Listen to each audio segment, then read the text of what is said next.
আমি ওই সময় ব্যাপক টিউশনি করতাম, ব্যাপক টিউশনি। কেন ছেড়ে দিয়েছি সেটা বলি, কেন কোচিং সেন্টার ছেড়ে দিলাম, কেন আমি আমার কোচিং বন্ধ করে দিয়েছিলাম, সেই গল্পটা বলি। আমার একটা স্টুডেন্ট ছিল, অনেক স্টুডেন্ট ছিল, একটা স্টুডেন্টের কারণে খুব রাগ করছিলাম আর কি। রাগের কথাটা শেয়ার করি। আমার কোচিং থেকে পাশ করে সবাই বিভিন্ন বিশ্ববিদ্যালয়ে ভর্তি হতো, ইঞ্জিনিয়ারিং, মেডিকেল, বিভিন্ন পাবলিক ইউনিভার্সিটি, প্রাইভেট ইউনিভার্সিটি, বিভিন্ন জায়গায় ভর্তি হতো। তো ভর্তি হওয়ার পর আমাকে ফোন করে বলতো, স্যার আমি অমুক জায়গায় চান্স পাইছি, দোয়া করবেন স্যার। আমার অনেক ভালো লাগতো। আর নিজের স্টুডেন্ট কোথাও চান্স পেলে এত খুশি লাগে, মনে হয় আমি চান্স পাইছি, ওরকম মনে হয়। তা আমার এক স্টুডেন্ট চান্স পাইছিল বুয়েটে ইলেকট্রিক্যালে চান্স পাইছিল। এই ছেলেটাকে আমি অনেক স্নেহ করতাম, ভালোবাসতাম, ছোট ভাইয়ের মতো। সে আমাকে খবর দেয় নাই। তো ভাবলাম ছোট মানুষ খবর দিতে ভুলে গেছে, আমি ফোন করলাম, ফোন করে ওকে কংগ্রাচুলেট করলাম। এরপর বললাম, তুমি আমাকে একটা ফোন করবা না বোকা, খবর দিবা না, এত বিশাল একটা খুশি সংবাদ বলো নাই কেন? তখন সে আমারে বললো, স্যার আপনি ফোন করেন না কেন?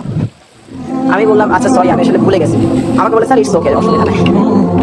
তো আমি, আচ্ছা, তো তুমি একদিন কোচিংয়ে আসো, তোমাকে একটু মিষ্টি মুখ করাই, তুমি এত কষ্ট করছো, চান্স পাইছো। বলে, স্যার আমি আসলে একটু ব্যস্ত আছি, আমি সময় পেলে আসবো স্যার। আরে আচ্ছা, সমস্যা নাই স্যার, আমি আসবো, সময় পেলে আসবো স্যার। আচ্ছা ঠিক আছে, থ্যাংক ইউ, ভালো করে পড়ো। স্যার একটা বুদ্ধি দিই আপনাকে। হ্যাঁ বলো। বলে, স্যার আপনার কোচিং থেকে এবার ভালো জায়গায় চান্স পাইছে, অনেক জায়গায়, আপনি মনে হয় খবরও রাখেন নাই। বলে, না আমি কিছু খবর জানি। বলে, স্যার আপনি এরকম ক্লাস হলে কোচিং করাতে পারবেন না, আমাকে বলতেছে। কি রে ভাই, এইভাবে কথা বলে কেন?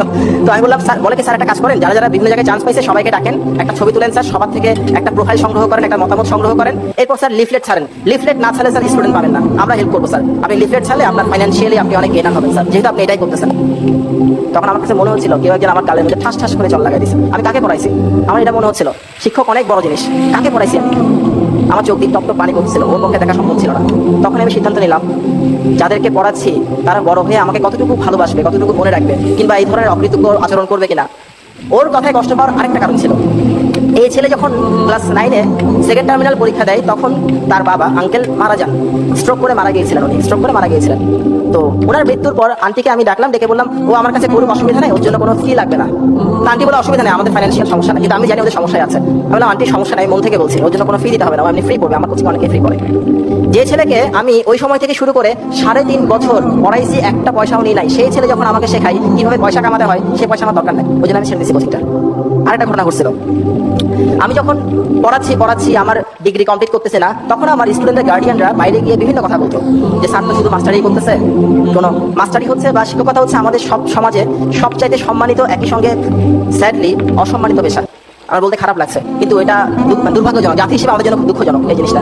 তো এখন স্টুডেন্টের গার্ডিয়ানরা বাইরে বলতো, স্যার ওদের সারা জীবন মাস্টারি করে কাটাই দিবে, আসলে ইঞ্জিনিয়ারিং স্যারের ব্রেনে কুলাচ্ছে না, ওই জন্য স্যার ডিগ্রিটা কমপ্লিট করতেছে না, এই কথাগুলো বলতো। আমার অনেকে বলতো, আসলে স্যারের পক্ষে এর চাইতে ভালো কিছু করা সম্ভব না, ওই জন্যই আমাদের ছেলে মেয়েকে পড়াচ্ছে। আমার অনেক গার্ডিয়ান এসে আমাকে কথাটা বলে দিত, যে স্যার লোকজন এভাবে করে বলে, আপনি স্যার আপনার ডিগ্রিটা কমপ্লিট করেন, শুনতে খুব খারাপ লাগে স্যার। এই পৃথিবীতে সেই কাজটা করাই সবচাইতে আনন্দের, যে কাজটা অন্যরা বলে আপনি করতে পারবেন না, যদি কখনো সেই কাজটাই করে দেখান আপনার অনেক ভালো লাগবে। আমি সেই কাজটা করার জন্য ছেড়ে দিচ্ছি, আর কোনো কিছুই না। আপনাদেরকে বলি, আপনাদেরকে অনেকেই বলতেছে তুমি এটা করতে পারবা না, তুমি বড় প্রাইভেট বিশ্ববিদ্যালয়ে তুমি অংশগ্রহণ করতে পারবা না। প্লিজ কোনো রিপ্লাই করবেন না, আপনার সবগুলো রিপ্লাই হবে আপনার কাজের মাধ্যমে, আপনি আপনার কাজ করে যান, কোনো অসুবিধা নেই, দিন আসবে একদিন আপনার।